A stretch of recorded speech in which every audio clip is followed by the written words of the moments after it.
Já, er hún að 2-0 á móti HK Górnum, fyrsti útisigurinn í sumar, ég gerir ráð fyrir úrslit sáttur. Já, bara að koma á góðan tíma, þessi fyrsti sigur og ótrúlega mikið af leikur, þessi er mikilvægasti leikurinn í sumar, þannig að mjög ánægður og stoltur af drengjunum, geggjaður karakter og alveg liðsheild sem skóp þennan sigur. Það svona kemur á, eins og segir, góðan tíma, svona erfitt á markanum og fáið engan inn, kannski svona mætti segja að vera í mínus, þannig að þetta er gott inn í hópinn. Já, við erum ekki í mínus, við erum ennþá með ágætis hóp, þannig að þáttum við ekki fengið á leikmann sem við vildum fá og það var bara eins og það er oft erfitt.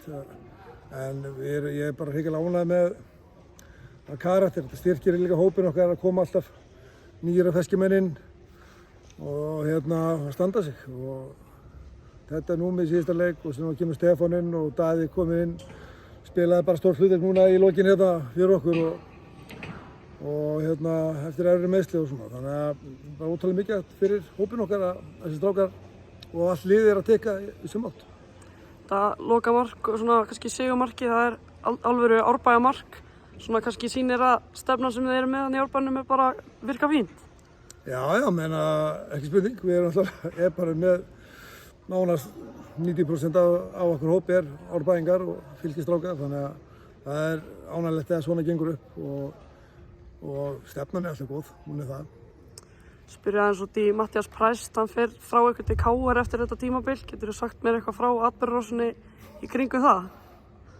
Nei, bara eins og hann hefur komið fram sko, þannig að hann fekk bara góða samrýkja á KR og hann þarf náttúrulega að hugsa sinn hag, drengurinn, og er ekkert yfir því að kvarta sko, en hann fer þangað eftir tímabilið, hann klárar þetta tímabil með okkur og gerir það eins vel og hann getur.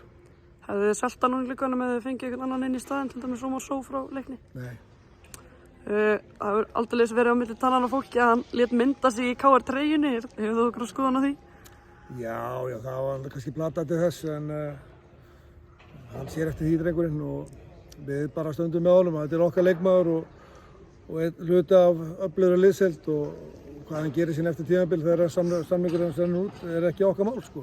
Þannig að var það heppilegt eða ekki? Það var ekki heppilegt að mynda sig í KR-treyjunni. Við erum öll sammála um það, en það er búið og við styðjum Matthías og hann er öflugur leikmaður okkar fram í nóvember. Aðeins aftur á leiknum þetta rauðaspjald sem Haldurinn Sigurður fær, hvernig birtist þetta ykkur hérna á bekknum hinum megin? Nei, það má ekki sko, þannig að það var kannski óþarfi og kannski ómikið hluti hjá Dóra og hann veit best sjálfur að hann gerði mistök og við þurfum ekki að ræða það frekar.